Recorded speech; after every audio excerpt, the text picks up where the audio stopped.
A ver esta para a ver ese Chelsea, centro. Chelsea, Ahora. A ver, segundo palo. Venga, vamos. Ferran le deja de cabeza. Le cae Rodrigo Tomé. ¡Gol!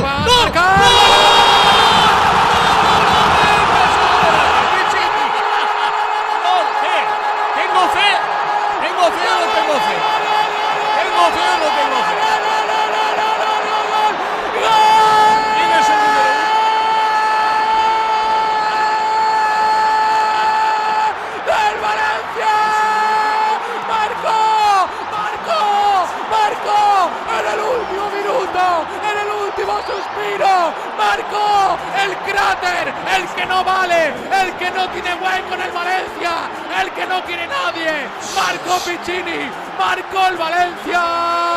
Minuto 93 y 30 segundos.